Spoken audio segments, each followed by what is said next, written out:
I'm Michael Worth, and I'm a filmmaker with a film here at the Movieville Film Festival called God's Ears. Actually, the film deals with a character who has autism, and it was via somebody with autism that I started the kind of kernel of this film going. But what it was a story that I had seen about a kid with autism on a basketball team. I think it was a high school basketball team. And he was always kept on the sidelines, and on this one particular game, two of the key players were taken out by injury, and they had to put him in, and then he ended up scoring the highest points of any player ever in the history of the team. So I thought there's something lurking in there, what we see on the surface, something underneath that I thought, oh, there's a story in there, and then that's where it came out of. Even though I am the director and the writer and the actor, it's not out of some control freak thing. And as a matter of fact, I wasn't intentionally going to direct it at first. I had somebody else in mind at the last minute, couldn't do it. I like to learn all the facets of filmmaking, even if I don't do them. I mean, it's good for me to understand the camera. It's good for me to understand the sound. It's good for me to understand the editing, even if I don't want to always do it, just because it gives me a more complete approach, I think, to making films. It's just in this case, due to money and time, it was like, all right, I'll do that job. All right, I'll do that job. All right, you know. Yeah, when you make a film, it's very different sometimes. Sometimes you put together actors before you have a script. Sometimes you have a story and it takes you forever to find somebody to put up money, and then you add actors. And I mean, there's so many different ways of going about it, especially when you're in Hollywood. You sort of see it put together in so many weird ways. In this case, I'd written the story with actors in mind. I love writing with people in mind. You know, I've been an actor for so long. I know so many of them that when I can think of somebody, it's a good way for me to write.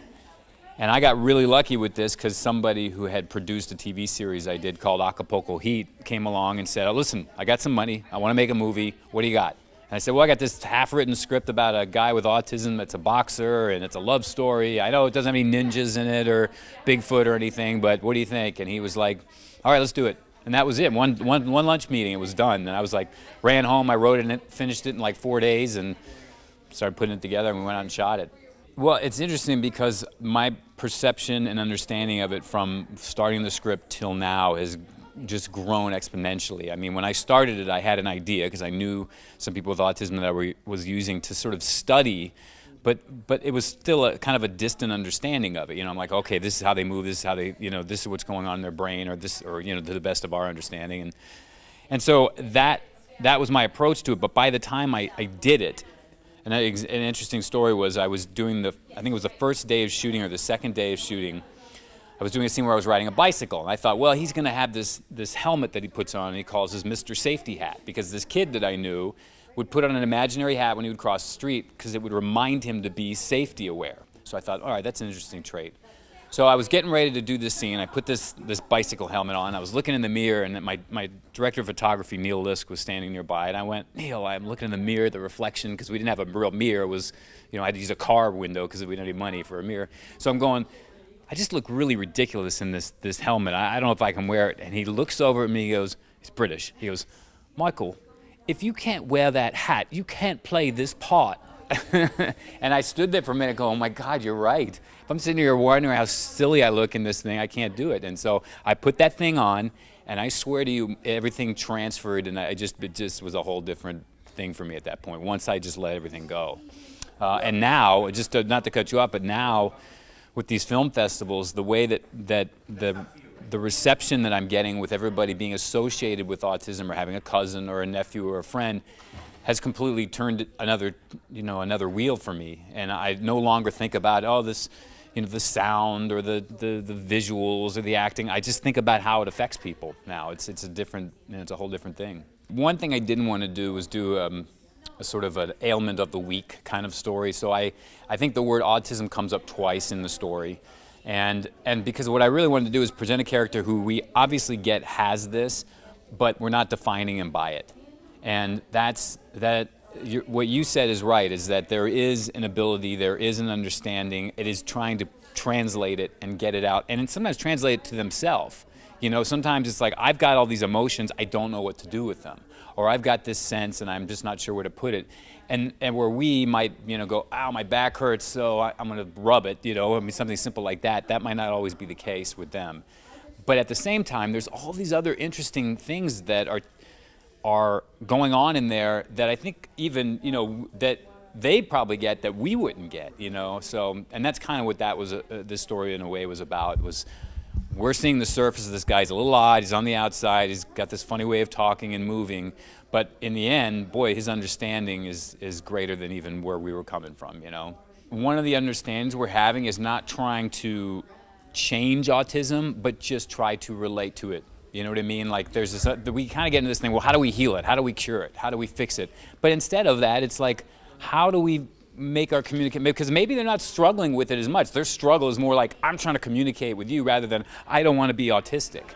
You know, I mean, this kid that I based my character on, sometimes that's the way he talks. He's like, listen, I'm autistic and that's okay, you know what I mean? And that's his feeling about it, you know? So I think we do need to worry less about trying to cure it or fix it, and spend more time trying to find our way of communicating.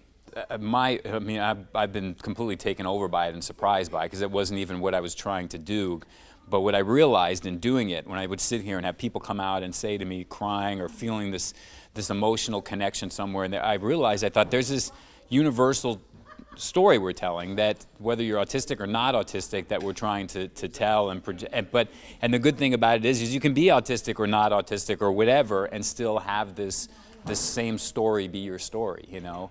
And you know, at the beginning, I mean, when you're doing films, you're like, yeah, I'm at a film festival, let's see if we can get an award. But by the time I'd gone through a couple festivals with that kind of response, I was like, I don't care about awards, let's just get people to see it, because I want to see people what they have to say about it. I like hearing what people have to say about it, because it's interesting for me to hear what people take away from it. Like I said, I like to learn and understand everything, because I think it just helps me better to whatever job I'm doing to communicate better. If I understand editing as a director, it helps me talk to the editor better. You know, if and vice versa, coming from the acting background, if I'm a director, it helps me work with other actors better. You know, the camera is something I'm really familiar with. I've shot my own films before. I was the DP and the director. But what happens is, I don't necessarily want to do all these things at once. But sometimes when money is a little squeaky tight, there are times where you're like, well, if I just save, you know, this $1,000 by not hiring so-and-so, you just got to weigh it out sometimes. But it's, you know, I'm trying to learn this because I just love filmmaking. You know, I mean, it's great for me. I mean, and granted, the raising money part of it and the sort of sitting down in the business stuff, that side I could like do a little less of, you know. But it's part of the deal. And I think art design, you know, and production design and it's all very interesting to me. You know, it's all part of the same. It's all part of the same package. It's funny because when I hear independent film now, it's such a almost, it's not a meaningless word, but it's sort of a little more ambiguous, because for many, an independent film could have some huge stars and, you know, still have $50 million attached to it, but it's still an independent film. And I think back to John Cassavetes, this guy that would literally, he would take his house and he would, sell his home or take out, escrows just to raise money to finish his films. Like, I guess it was Faces. You know, how many times did he stop production for months, go raise more money, and go do it again? When he went and did The Dirty Dozen, it was just to specifically get money to go make his own films. Then, on top of that, he'd have to go from city to city to city to city and tour his films around himself. He'd drive in the van, go to the show of the week at this, but, you know. To me, that is really independent filmmaking, you know, rather than a film that's just being called independent because it's made outside of Paramount or outside of Fox or whatever. Today, granted, with technology, we're getting a lot more of that. You know, it's cheaper to buy the camera, the lenses, and so you have all these people that live next door to you that are now, that always wanted to be a writer, always wanted to be a director, always wanted to be an actor, that are now starting to do this and make their own films. So you are getting, like with these film festivals, now you have to have 9,000 film festivals because, you know, you got to start showing these films somewhere. I think the one transition we're going through right now with it is that because you're opening up the door to so many more filmmakers, you are getting this incredible surge of films that maybe not are always the greatest, but that's part of the learning process. We always have to fall on our face to learn the most, you know. So I think it's great. I think it's awesome. You know, I love watching bad films, good films. I make bad films, I make good films, you know what I mean? So it's like, I want to see everybody's stuff, and I think that's what's going on. I think there's, I know, I love that, and it's so funny, when I first got here just last night, I always do this myself, you know, I step into a new place, I'm like, well, can we shoot here, you know, and you start looking around, all right, wait a minute, you know, and I think that because this film festival is kind of catering to that and opening the door for a lot of student filmmakers, and whether young or old, you know, whatever they are, they're coming in and it's new to them, this filmmaking business. And I think this is a great way to learn, actually, is coming to this, because you get to watch from beginning to end, and end being sitting in the audience and watching the reaction. That's not just your mom and dad going, good going, kid, you know, that's a great movie. You know, you're seeing with people that have never seen it before. And I think going out and exploring is the best thing. And it's back to our technology question. It's nice that people can get a hold of some technology. The one thing that people have to be careful of is that we don't want to lose story. You know, story is so key, and that can be shot on your iPhone, you know, a good story. So that's one of the things that I would always want to pass along, is that don't get caught up in the toys. You know, so you got the new GHZ 400 camera, or you know, whatever it is. You know, you go buy a 7D or a 5D for a couple of grand. But then suddenly you're not going to have a fantastic movie. You know, you got to have something to translate with it, and I think that story will always and is always going to be the key. Well, the writing is really interesting, because even though I'm really keen on being focused on your overall story as a writer, I'm still also, once you get going, it's time to, you also kind of let it go a little bit. You know what I mean? You have to, because when you're writing, you're by yourself at your little laptop. I was going to say typewriter. I was like, no, not anymore. You're at your laptop. David Mamet still writes with a typewriter, but he came to actually our first screening of it, which was really, you know, really nice of him to come out, and he brought Rebecca Pidgeon came out with him, his wife, and so they came out and watched it. So that was really nice. In fact, he has a script that he and his wife both wrote called "Come Back to Sorrento," that he said, look, if you can pull the money together, I want you to direct this. And we've been trying to get it made for years, and it's just so amazing that you can have the talent associated with this that sometimes, you know, just people can't get made. You know, it's just you know, trying to pull the money together to do it. Well, I mean, I may be standing here taking that focus, but there, you know, it's always a collaborative art form, and you have actors and people that really, and thankfully on God's Ears, everybody was interested in doing this film. You know, well, nobody was walking through it. You know, everybody said, we see something in this. And kind of going back to what you were talking about with the writing, what happens when you write is it's important to be so focused on your overall story, because what does happen when you get onto a set, and the second you're sitting there and you got cameras up and lights and everybody becomes micro-focused at that point. You know, when I'm seeing a reflection in that window, you spend a half hour trying to move the camera to get a reflection out, and or you know, somebody is having a hard time saying a certain word, or there's somebody whose makeup is not feeling great and they want you to get more one side than the other. When you get micro-focused on that, you sometimes lose your tone, or you lose the pace, or you lose whatever it is that you as a writer was being very focused on. And so that's why it's sort of key for me, once I've written something, to always have these sort of handwritten notes. Remember, remember, remember at each scene. So when I'm at shooting, getting caught up in those micro details, I'm like, oh yeah, let's keep in mind that I need to be in this space, or in this sort of, you know, sort of emotional place at this point, or whatever it is, you know, because we get so micro focused when we are shooting on details, the light, the camera, the where you're stepping, you know, my focus. So it was a little out of focus, you know, I'm doing right now, you know. So, well, it's funny. I shot a film a little over a year ago that we're just finishing now, that's called Bring Me the Head of Lance Henriksen. And it's all about ageism in Hollywood, and it follows this particular guy, this actor named Tim Thomerson, through, you know, his Hollywood journey as he starts to discover how things are changing and how people are relating to him as he hits 65 years old, you know. And what I did was I ended up getting this idea to do this story, and I got all of these actors I'd worked with, Adrienne Barbeau, John Saxon, you know, John Witherspoon, Robert Patrick, Martin Kove, Lance Henriksen, and I said, look, you guys, I want to do this film. I've got an idea in my head where I want to go with it, but I'm not going to tell you. So all of them, of course, had to come out, and I remember Adrienne one time when she came on the set, I said, just bring 2 sets of clothes and just show up at this address. And she said to me, only for you, Michael, only for you. And my point is that what I was trying to do was put them in scenarios where their reactions that we catch on film are all real. I would come up to one and say, okay, when you come up to her, I want you to talk about this. And I go over to her and say, when you go to him, I want you to talk about, and so that nobody knew what anybody was going to say, so it was very improvisational. Even though I kind of knew the direction I was trying to take it in, and I was sort of forcing it, manipulating it, sort of via the way reality TV, I'm sure, is, you know. But my point about saying that was that learning about letting go of certain things to be able to catch that moment, that accidental moment that you're getting on camera right then and there, you know. And that happens too with me when I'm shooting even a very scripted production. I was doing this other film that's coming out called Enchanting the Mortals, which is this very romantic, sort of, well, it's a tragic romance. But, you know, you'd be sitting there, all of a sudden you turn and the light is coming in this way when you just spent 10 minutes trying to set up a shot this way, and you're going, holy crap, it looks so much better that way. And you literally have to be ready to go and jump and go, well, let's point this way, it's going to work better that way. And it's just being open to those moments. You can't be too stuck sometimes in your sort of myopic way of, I got to be, you know, you got to be ready for that happy accidents. Well, again, with God's Ears is a good example because you know, I'm playing this autistic man, and so I was, you know, having to get in a certain space with my body language and trying to find myself, like, you know, getting this sort of like trying to translate to myself. And what would happen is I'd have lines, but I would start to forget them because I was making myself forget things. I wanted to, like, every time I took a couple steps, I wanted to try to forget where I just was. So I was like training my head to do this. And I was doing all these things that, so sometimes I'd forget lines, or sometimes I'd forget my marks. And when I go back behind to work with my camera guy, in between, I would talk like that because I was still stuck in that headspace.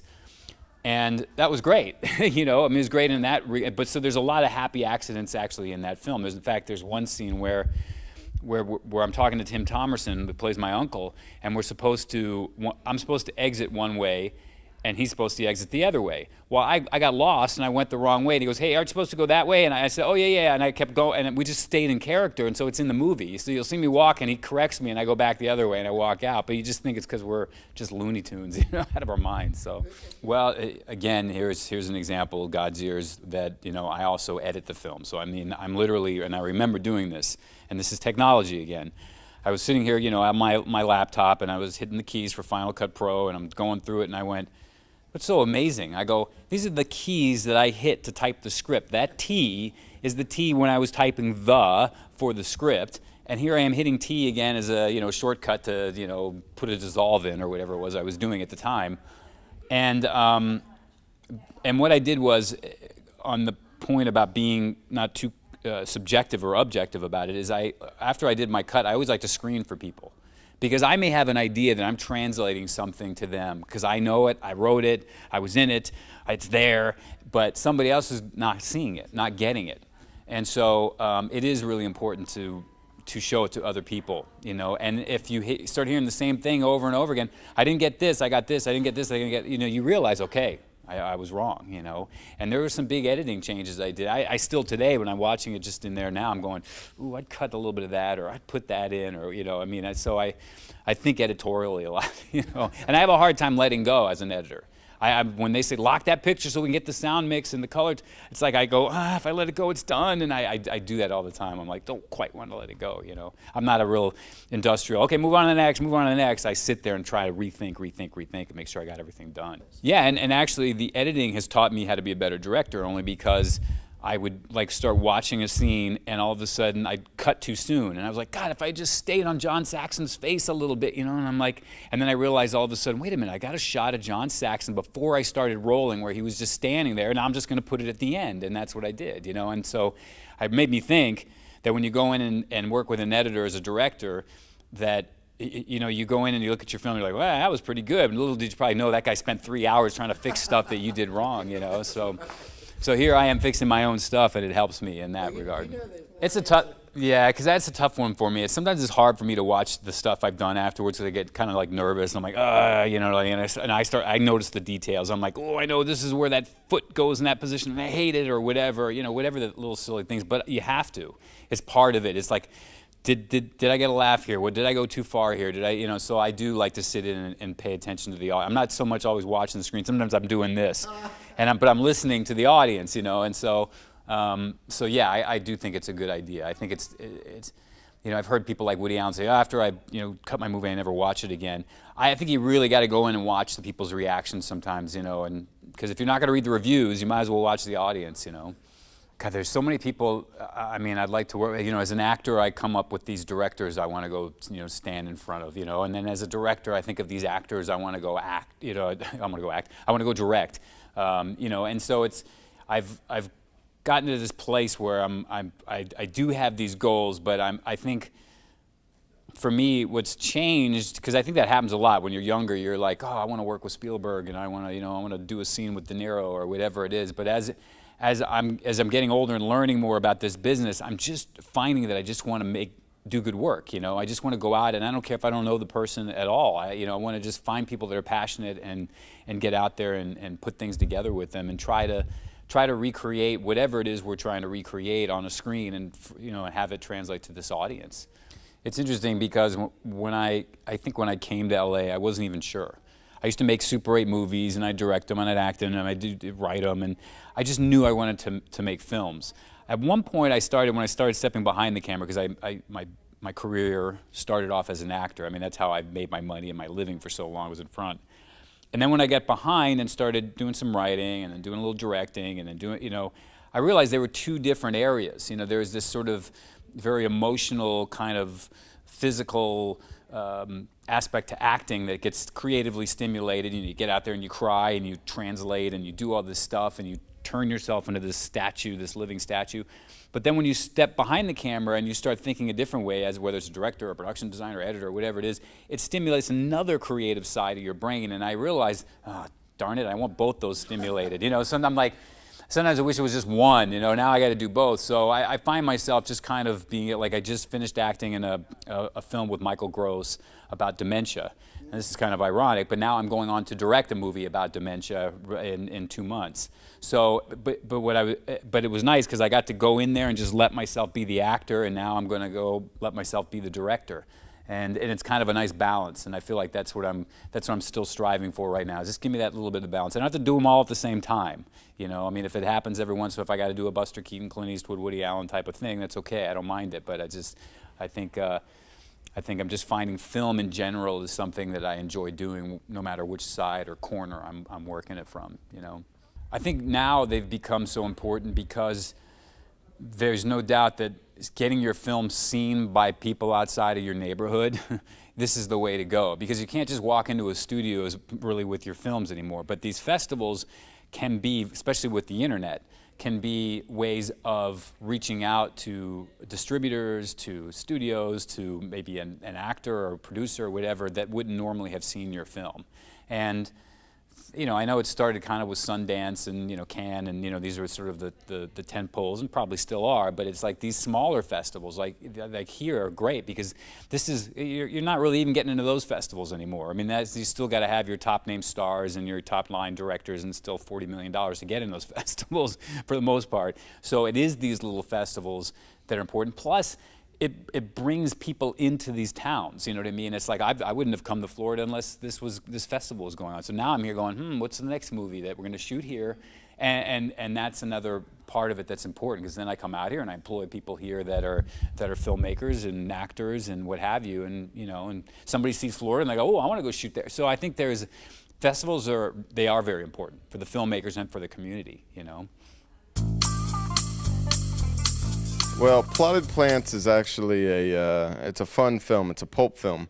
Good soundtrack, great acting, fun scenes left and right. Basically, it's a drug film.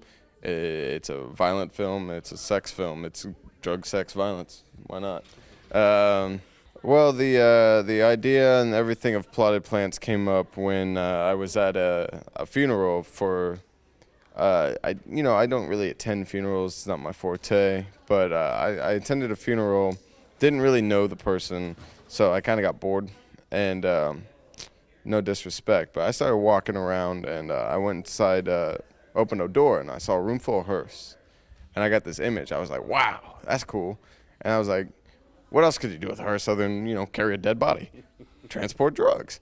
And then so I was like, what if we made a movie about transporting drugs? through hearse, and you take them to a cemetery, put them there, and then overnight ship them. It started out as a heist film, then it ended up being a pulp film as I wrote the characters. Each character is a defining moment to the film. Each character has something different to them, a different like tweak, which makes you relate to everybody in a different way.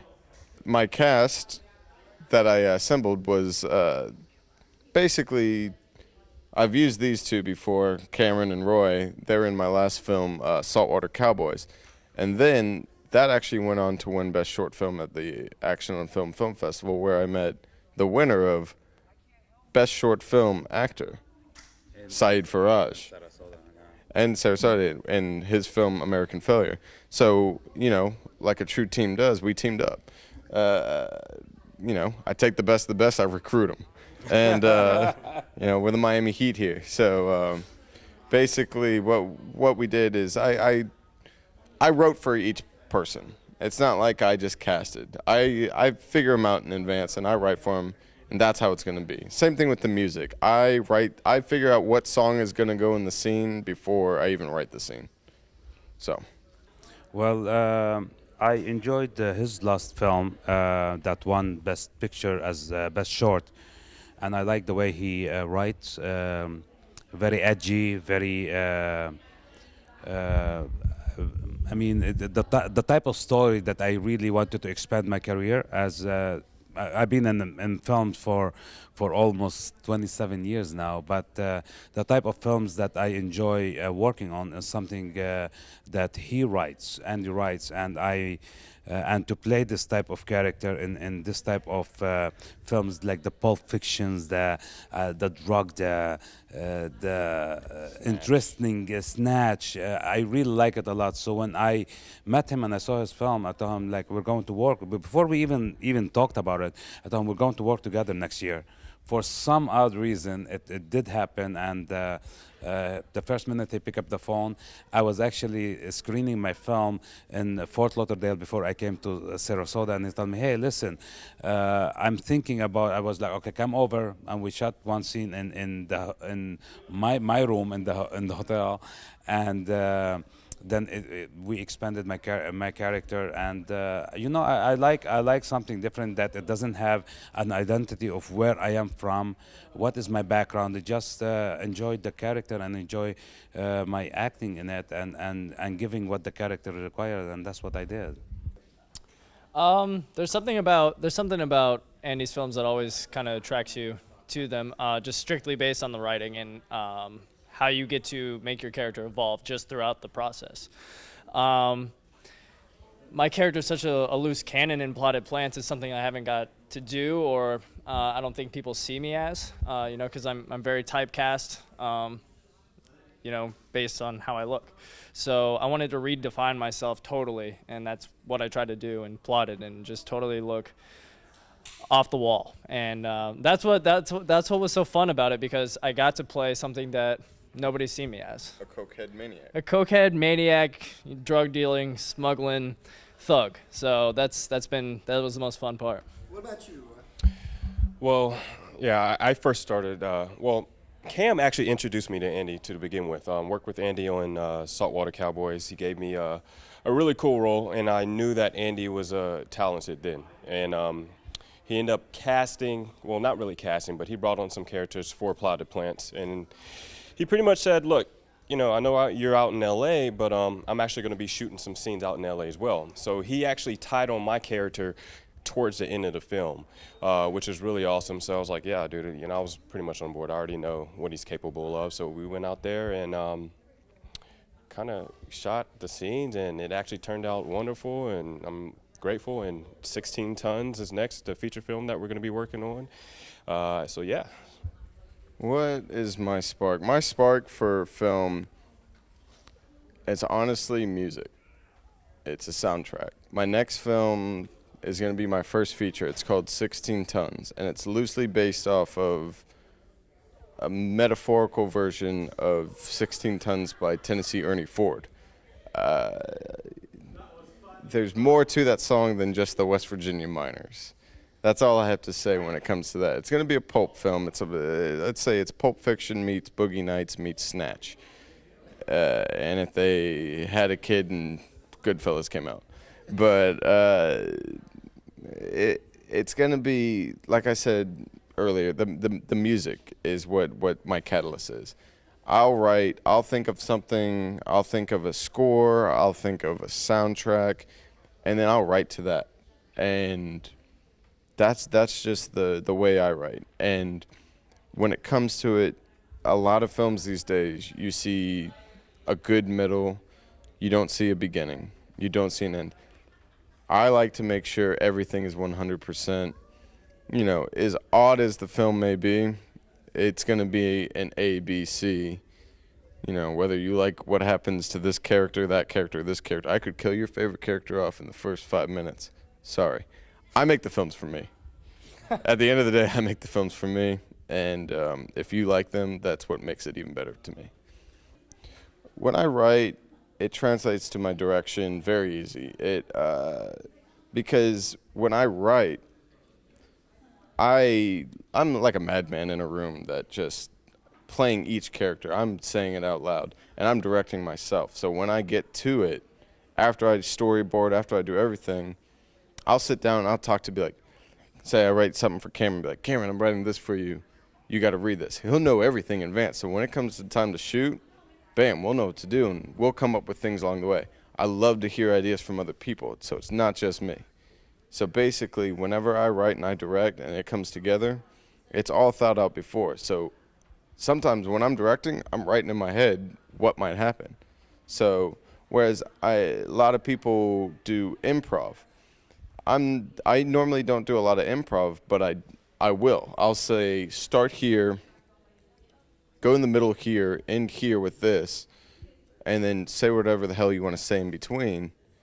And you know, there's my improv, but my actors, they genuinely know what to do, where to go, and how it's going to end. And another thing too with the film is I let everyone know how it's going to be edited.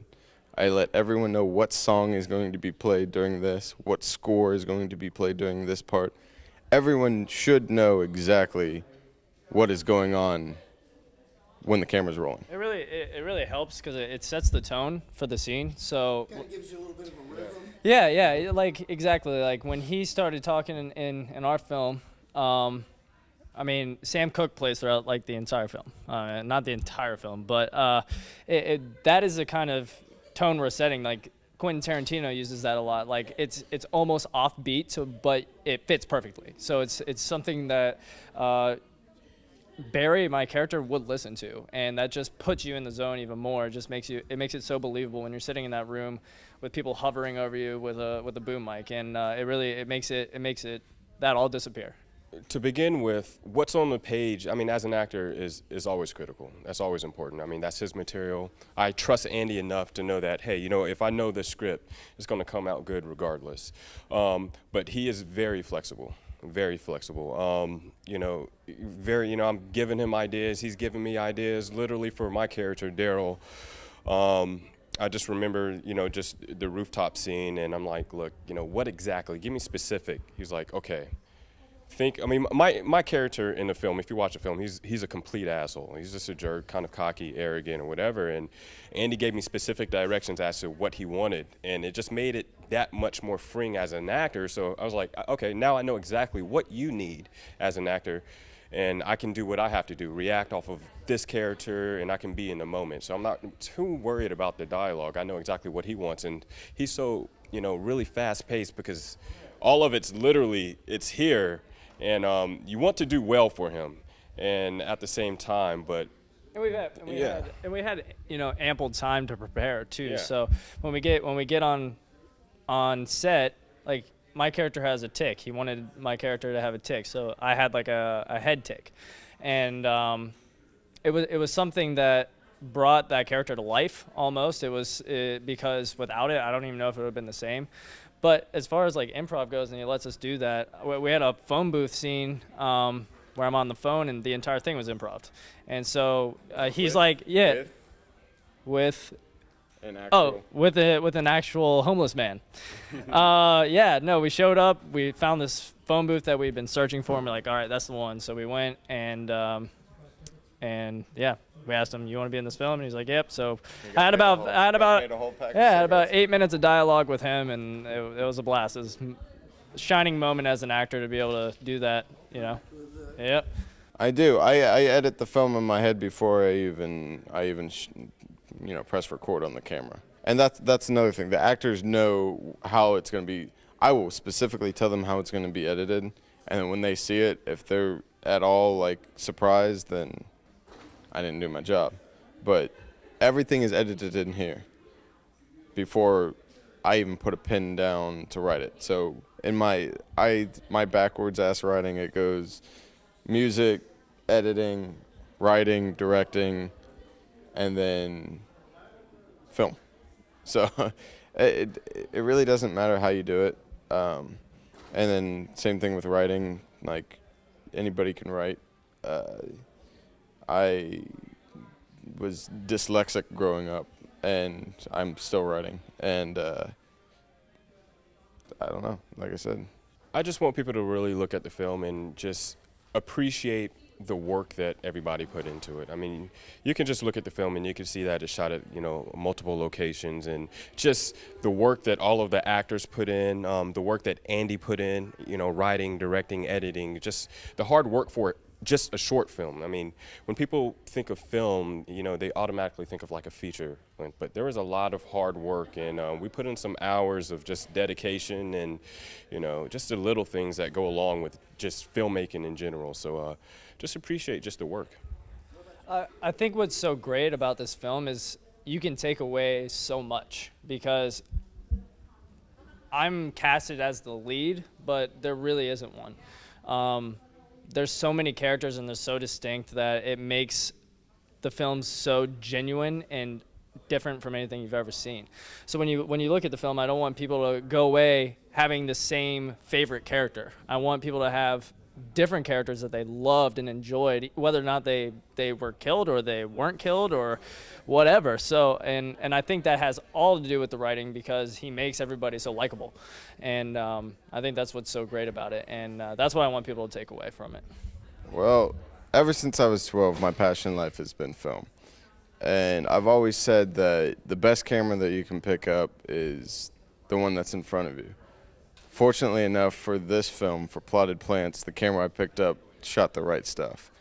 And I just want people to accept me into the film world and accept everyone that I bring in within my own projects into the film world. I just want us all to be accepted and known, to be honest. And it's what everybody wants in the film world. And, we're just taking it one step at a time, and we might, skip a step or two to get there. So. Well, I'm from Los Angeles. I flew over here to be in this awesome film festival, and of course I'm in 2 films, which is I'm really honored to be. I rarely hear that an actor is in 2 films, submitted in one film festival, and both of them got accepted. But we have Potted Plant that we talked about it earlier today, and I'm playing the buyer. It's a very interesting, very Pulp Fiction, Snatch type of a film that is very edgy, and it's have a lot of explicit words in it. But it's something challenging for me to do. And of course, we have which was nominated for, is going to be nominated for Best Editing. And of course, on Sunday, which is I'm really honored and proud of, the film that I'm the lead in it is called Sharia. It's directed by Anwar Smaeen. He's going to be with me tomorrow. And we're going to, which I like about it, first of all, it's a film that is have a little bit of romantic in it, and it's have very storytelling drama that it's important for a lot of people to enjoy and come and see. Okay, Sharia. It's I'm playing it from. I'm from Middle Eastern descent. I love the American lifestyle. I'm married to an American girl. I like my beer and like my freedom, and I'm not I'm not used to the Sharia laws and practicing the Islamic laws, and that's what I like, and that's why I decided to marry an American girl, because I wanted the American type of style of living. But what happened is that my wife, the American, decided she wanted to start converting into Islam. And one thing led to another. I'm torn in between, want to lose her or want to lose my freedom which is very interesting, because usually it's a little bit different, and it's vice versa kind of thing. But that's what intrigued me to the movie. Plus, it's have a little bit sentimental, and I've been since Green Zone. Since 2010, which is I play opposite Matt Damon, I started being very careful with choosing certain roles that, of course, there is some roles that I have to do because of whatever situation I'm in, but there is independent film, and that's why it brought me to the film festivals, because independent filmmakers as myself and as an actor want to challenge ourselves to show something different than the stereotype, especially I'm coming from a Middle Eastern background. Last year I was really grateful to Alan Bailey and Susan for them to accept my they invited me with my film that I produced, star at co-direct, co-write. It's called The American Failure, which won the best short film. And this year to be also recognized as a best actor in this film. I mean, it's and I'm really honored and very touched for me to show my work, that I've been working a lot about it, and I've been really putting a heart and soul, especially in Green Zone, you know, to come to life. You know, you have, first of all, you have to have a good script. And when you have a good script, then you want to have a good character that goes with that script. And when you have two of them, and then you have a director that you can talk to him and try to create, and the writer try to create his vision to bring it to the screen with the director direction. And of course, the God blessing the talent that he gave me is very important to put them all together. And definitely, but right now I'm really concentrated on giving different characters and different looks on as a Middle Eastern actor, as a person that been in so many films. I mean, I've been more than 90 films, and so many stereotypes. So right now, after Green Zone, it gave me the opportunity to meet new filmmakers and to be in independent films that I can give something other than that, and other than the stereotype, because it opens my life as an actor and my longevity in this business, because it's very important, you know. Without film festivals, I could have not shown my film last year. I mean, The American Failure was got accepted to Cannes. It won 3 Best Actor, 2 Best Director, 2 Best Picture. This year, I'm in 2 films that it's completely different. And that's help. I mean, if you as an actor, that's help a lot on showing your talent and showing, because then when you never know who will be in these film festivals. It could be a producer, it could be a person, it could be a huge director that he's looking for certain look, and suddenly he get this actor that, you know, I never seen this actor doing this role. That's interesting. So let me bring him in, and that's what happened. I have like around 6-7 films coming out this year, and so far I've been blessed with having, I mean, with this great film festival here, that 2 films. I mean, so if you have a good director or producer, you know, that they are doing any films, then it make your career as an actor open up, you know. Well, 2012, after being in the business for 27 years, when I decided to do my own film, and I also co-write it and co-direct it, and I produced it, I started to have respect to writers, to directors, to producers, to everybody behind the scene, because when you are only an actor, you just memorize your line, put a character, and come in and do your job. But when you are behind the scene, especially as a producer, then you need to make sure that you're taking care of you and everybody else. And if you have, I mean, even my film was like around 25 cast and crew members. I mean, this is a lot for first time for you, and we only had 2 days. We did 35 setups a day. which was like, and to try to memorize your line and try to be truthful to your characters, and plus that it was so important because this story I hold it for 20 years. I was thinking about it, but I never thought that I will bring it as a co-director or as a co-writer or as a producer, and now. Of course, I still love acting. Acting is I always love the camera. I think the camera love me as well. But I think it does help when you start respecting and understanding the other element and other like the director, the producer, what is their jobs, the cinematographer, the light guys, I mean, for simple, I mean, the casting, I mean, the way you do a casting session, what they are talk when, because you see, as an actor, I mean, I've been to like thousands of auditions, but I never understand what, or I never actually know when you leave this office what they're thinking, what they're talking about. To experience that is really, oh, my God, then you start understanding how they think. And also it helped as an actor, it helped me that when I'm ready to go to audition, what they liked in this, what they didn't like in that actor.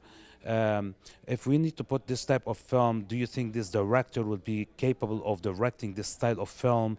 If you want to have cinematographer, well, this guy, he's good in doing videos, but is he music videos? Is he good in doing? So it's very important to understand the way all this elements. So it's very important. Well, if they are actors, film festivals is very important because they're always the type of directors or producers. They're always in constant showing films, and if you especially when you come to a film festival, like for example, if you see a person like myself, I'm in this festival 2 years in a row with 2 films or 3 films, then you know that, okay, this guy I would like to get to meet, because you never know what is his next project. Now, if you are a filmmaker, it's important because to me, I feel that I meet other film directors. I see other films. Like when I went to Cannes, imagine there was 4,000 short films, short. So I saw like around 90 of them in the period of 2 weeks. And to see all this and talk to the directors and talk to the people who's involved with it, you learn how to social media. You learn how to communicate. Is like, what did you do for this camera? What did you do? And you learn a lot, and you learn how to respect other directors' visions. And sometimes, of course, you learn. It's not, you're not stealing their style, but you're learning their technique of like, oh, you know what? Oh, look how he did this angle, or look how he put this light from. So and that will help you to grow as a filmmaker. So it's very important to always, if you have the chance for you to even if you have a film in the film festival or not, if you are a filmmaker and you don't have something in that particular year and you find out there is a chance for you to be in film festival, anyone around you or even as one that interests you, you should go to it, because you'll never know who you'll meet. And definitely you'll end up meeting. And if you didn't meet anybody, at least you'll meet the founders of the film festival. For example, out of being my film in Action on Film Festival, this is how I met Alan. So, and this is how I met Susan. So this is very important. Well, there is a film that I'm very proud of, that I worked with this director actually for 3 films. They're coming out this year. One of them is called Seven Faces of Jack the Ripper. The second one is called Beyond Justice with Danny Trejo, Vinnie Jones, and Misha Bertonelli and Luke Goss. And of course, Timothy Woodward Jr., he's the director and star in it. And the last film I just finished with him is called 24 Hours with Michael Peria and Tom Sizemore. I have some other couple films coming out, and also, by the way, it's so awesome that I'm proud to be in a film with Harry Lennox. It's called The Algerian, that is actually got accepted on Soho, New York Film Festival, that is playing as we speak right now. So it's I'm really have a lot of things, and this is just a film that I worked on, but I have a lot of things coming up, and I'm very busy. But I'm so happy to be here in this film festival, because you know what? It's the hospitality of Alan Bailey and Susan Short.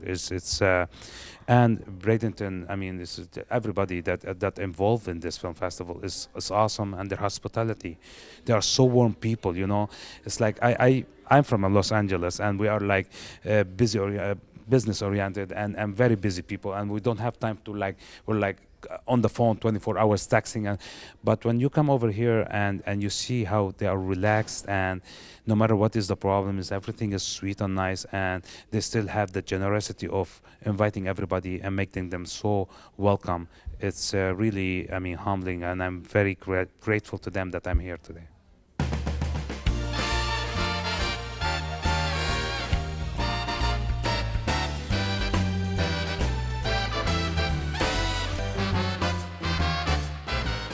Well, I'm really excited to be here. This is a beautiful location. It really is an iconic location.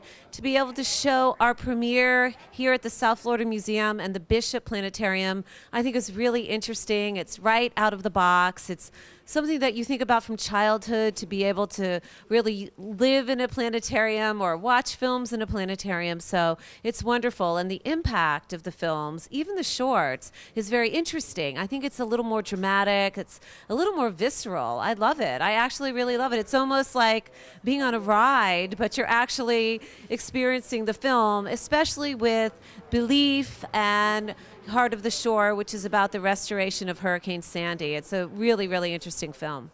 Well, everybody's really enjoying it. Everybody says bravo to bringing it to Bradenton. They really feel that Bradenton itself has been not suffering, but a little bit downplayed by its appreciation for the arts, as opposed to Sarasota, which is always upplayed for their appreciation of the arts. And really, Bradenton has some beautiful areas in its downtown and all over, especially in the heart of downtown historic Bradenton. I was talking to one of our sponsors, BMW, and he said it reminds him of Charleston and also of Newport, Rhode Island. So we're really happy to showcase the arts, as well as show some of these great locations like the South Florida Museum, the Bradenton Auditorium with the Da Vinci exhibit, Pier 22, who's actually sponsoring this evening, the Bradenton Area Convention Center, and also the Manatee Performing Arts Center. And we're actually, Movieville itself, before it partnered with Bradenton, had quite a bit to do with the Sarasota arts community and the Sarasota social scene. So let's face it, I do the events and I really am into the Sarasota social scene. So I'm bringing a lot of the socialites and a lot of people that do the party scene to this area, and they love it. They can't believe they haven't been here before. So that's one of our main goals as well. Well, we're really excited to have the director and the producer of Heart of the Shore. They came here, and this is the world premiere of Heart of the Shore. So that's really interesting. We've got another world premiere called The Big Fat Stone, and that is actually Saturday at 3:30 p.m. And Frank D'Angelo is coming down for the gala. He's also going to be here for the premiere. He's from Canada, so we really pride ourselves on being international. We've got a wonderful actor, Ivano De Cristofaro, who's here. He played Franco Colombo in a coming-of-age story called Dreamland. So we're very, very excited to have them here. We also have a wonderful documentary. It's a short documentary called Meeting with the Angels by Angelo Rizzo, which has gotten critical acclaim from the Milan International Film Festival, as well as Cannes Film Festival, which happens to be going on right now. So we're really excited about the depth of all the films. The films are very interesting, whether they're short films or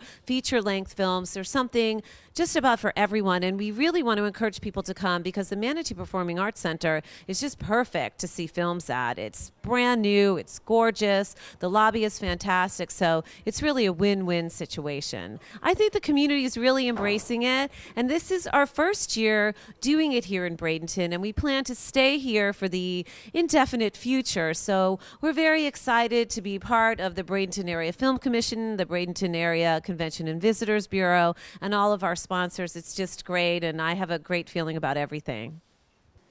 I also want to mention that we've got wonderful after party with Sherry Nadelman and Solar Coaster. She's fantastic, and every night we have music by either a local fantastic band, a national or international band like the Rick Derringer Band, and also Billy Rice is here, and we brought in George Wallace Jr.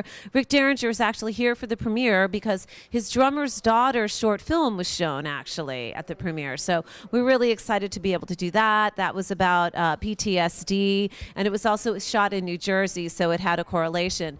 And every single night, especially tomorrow night, we've got the kids from the Del Couch Music Foundation. Saturday night, we've got some more entertainment from the Del Couch Music Foundation. And Sunday night at the Gala, which is right next door here at the Bradenton Auditorium amidst the Da Vinci exhibit, we've got Shaman, which is a wonderful band that plays jazz and dance music. So we're excited to have art, film, and music, and we just want to grow it even further. Well, we're very excited to bring people into downtown Bradenton to show off our cultural and arts venues and to really embrace bringing people from all over the region down here so that we can show how wonderful Bradenton is. Well, you know, we've really got a lot of film venues downtown now. We have the planetarium here at the South Florida Museum where we do weekly films.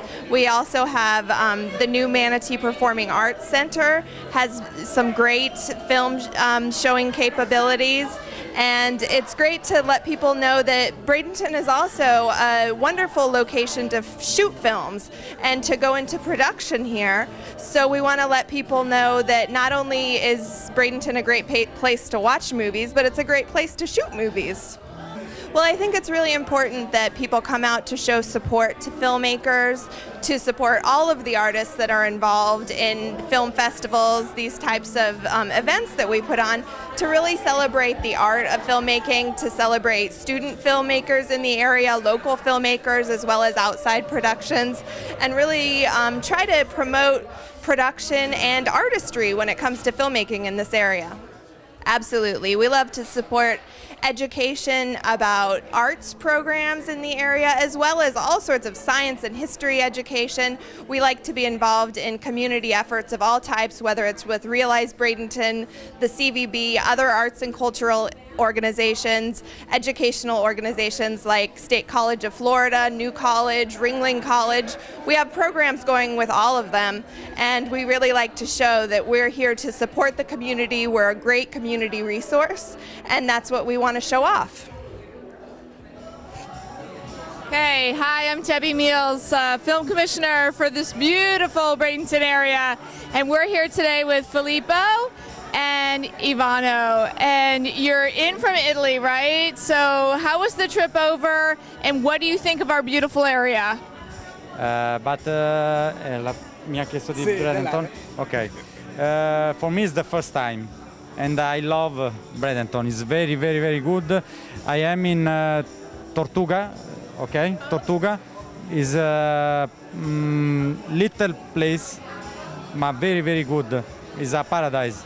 I love Bradenton. It's very good. Oh, very good. For my English, is limited. It's limited edition. Okay. I want to tell so much, but I don't have. Come si può dire? Non ho molti aggettivi. Yeah, our English is more or less. Okay. But Well, we're glad you're staying at Tortuga Inn. That is one of our sponsors of the Bradenton Arts Movieville Film Festival. So we're so glad you're out on Anna Maria Island. It's a beautiful island. So Dreamland will be showing soon. So are you both so excited? oh yes, sure. We are very happy to have the possibility to screen here. Dreamland is our first time in the United States. Our first time here in Bradenton. I love Bradenton. We choose this location for our life, for our house, and for our business. So Bradenton is really, and Old Manatee County is really a wonderful place. Well, great. Sure, we have programma, come si dice? Yeah, we want to film the Dreamland The sequel 2. of Dreamland 2. And why not in Bradenton? Chissà. Fabulous. Well, we would love to have you here. We would love to have you here, and we would love to have more production here. I know, Filippo, we've been talking to you about that recently with your TV station and your Milan connections and all of the other filming that you have. So tell us a little bit about some of the things that you're doing. Oh, we're doing a lot of things here in Manatee County. We are open a television station on the next fall-winter as the first television station in 3 languages, Italian, Spanish, and English, with some studios based here in Bradenton and the other one in Milan. So we bring the connection, a big connection between Italy and this area, and we are very happy and very proud to realize this project. It's a very ambitious project, but with all the support of this area, we can do it. Oh, that's fabulous. Now, I know we're going to be cross-promoting, hopefully, the film festivals in Milan and in Bradenton. We'll cross-promote each other. So I think it's only apropos that we do a Dreamland 2 here. So, so let's find a date for that. We'll start productions, right? Are you ready to come here and film? Is a great.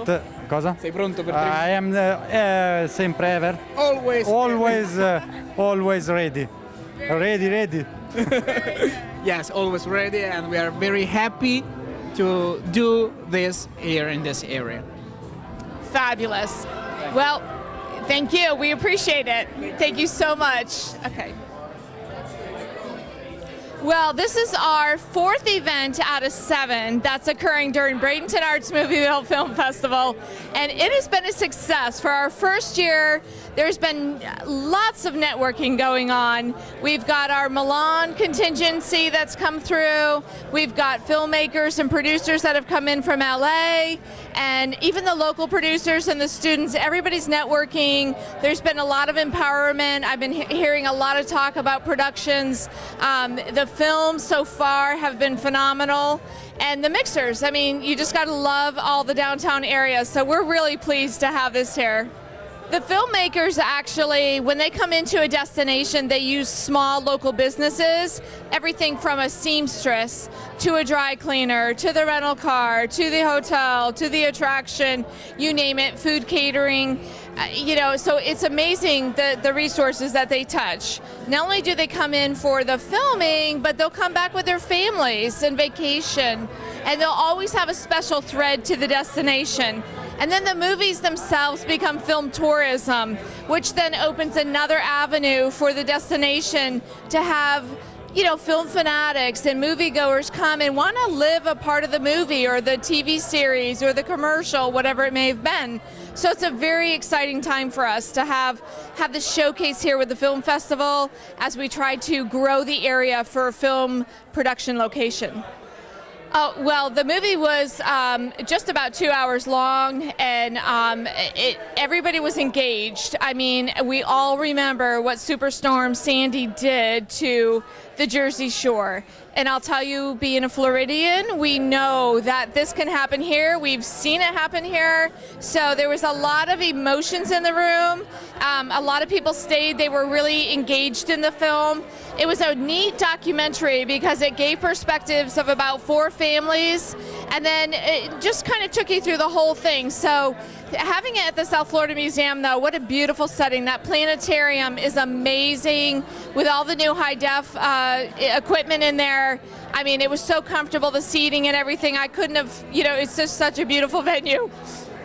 Well, you know, the first year, you always take away a lot of things, and you know, there's a lot of things we can tweak, but I'll tell you, Alan Bailey has done a great job finding a real good diversity of films here.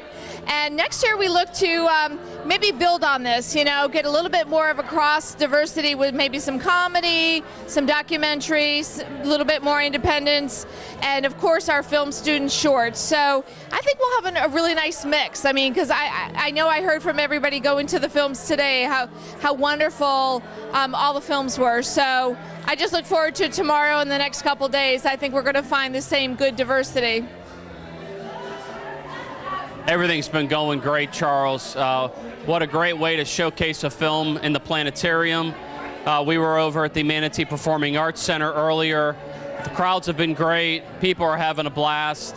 We're excited about tomorrow night right on Main Street, and then we'll close this up at the gala just right across the street here at the Da Vinci exhibition. Well, I think it's something new. It's the newness of an event, tying that with all the assets that we have. It's been great. Alan Bailey has done a great job. Susan Short has done a great job. The hard work of our staff, and you know, without the support of the Tourist Development Council, Ed Hunsinger and the Board of County Commissioners, we wouldn't be here tonight. Well, you know, we're totally stoked to have the Da Vinci exhibition here since November. And when you can blend something from Florence, Italy with a film festival, really unique, really special, that's going to be my most exciting part of the film festival is the closing gala. Well, you know, it helps really create jobs for our production people locally, our actors, our stages, our stagehands. It also, with Feld Entertainment right across the river, all they're going to be doing with film and music, it's icing on the cake for our community. We're really excited about this program. We're excited to grow it, and I'm excited to talk to you several years from now and see where it's gone. Support it. I think that's the key. We need our residents to support it. We need the business community to support it, all the municipalities in our community. We expect this film festival to expand all the way into Lakewood Ranch, hopefully out on the islands, and then we're on our way. So we'll debrief with Alan and Susan after this and really come out early in the fall to showcase what we're going to do next year. Okay. My name is Yolanda Ramirza. I am from Los Angeles, California, and my film is the bilingual musical drama co-starring Stephen Bauer entitled Paloma, P-A-L-O-M-A. Yes, my involvement is pretty much multidimensional on this. I'm a director, actress, producer, and back also I am a co-creator in as much as I co-wrote quite a bit of the music, and it is a musical. Well, Paloma was originally a play. It was originally a play, and we did the play in Los Angeles and Hollywood, and was really interesting because there wasn't a lot of stuff about this, and not that there is that much more now, but it's about a Mexican-American family from Los Angeles, and it's about the mother who abandons the family and returns 9 years later seeking forgiveness. I mean, she leaves the family because she, let's just say she's a little difficult in as much as you love her, but you want to choke her at the same time. She's got her lovely side, you know, her personality side, but she has drug addictions, alcohol addictions, and just basically her own bubble of how she sees life, and it doesn't go in line with what Stephen Bauer's character, who is the Mexican American father, who actually becomes the caregiver while she's gone. So he's actually got a co-producer credit too. He's on a co-producer too, and what I know about Stephen is that Stephen, actually it was such a pleasure because he can sing too, and for a long time I was looking for an actor that had, you know, some sort of name, notoriety, box office, so to speak, that could be, well, for one thing, be tall enough too. You know, I'm a little bit tall, and a lot of the Latino actors are a little bit shorter than me, so I was looking for that, and that could bring that oomph and that presence, but could sing too. So Stephen, when Stephen realized he would have an opportunity to sing on camera, he was very much interested. His ears perked up, his eyes, you know, were like, okay. And then when he read the script, he pretty much, he just fell in love, I guess. And he said, you know what, I really want to be involved. I can relate to this on many different levels.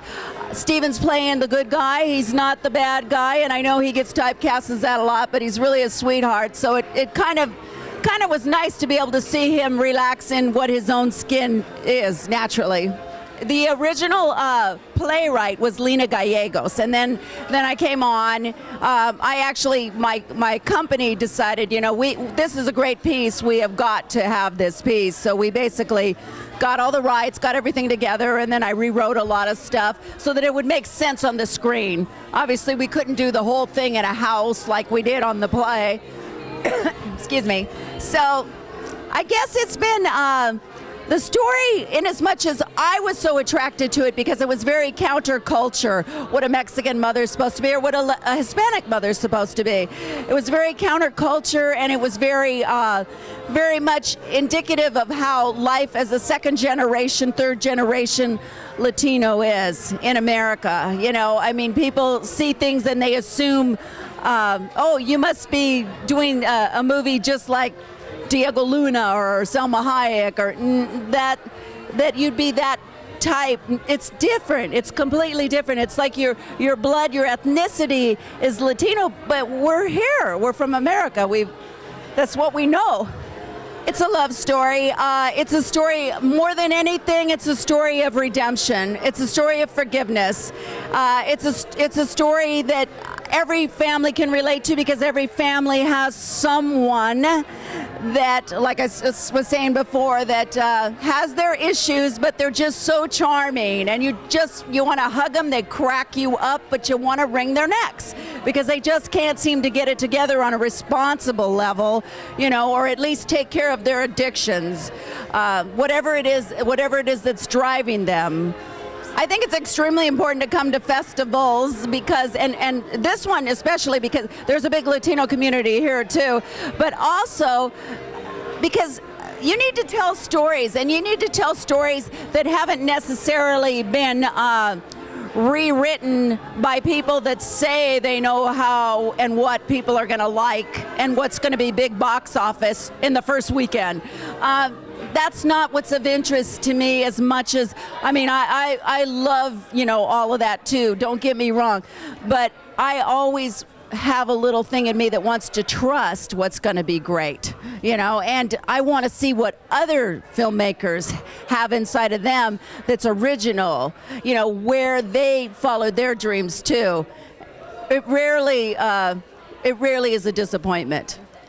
I think that this is something that I've also seen from the play version too. When I look out in the audience, we were talking before about this just being a Latino story, and it's not. When I look out in the audience, I saw Caucasian, I saw Asian, I saw Black, Hispanic. Everybody was crying at the same time, and everybody was pretty much laughing at the same time. And I thought, this is a family story. I want them to take away that we're very complicated creatures, and that we really need to be able to give each other forgiveness when necessary, so that we can move on and fly.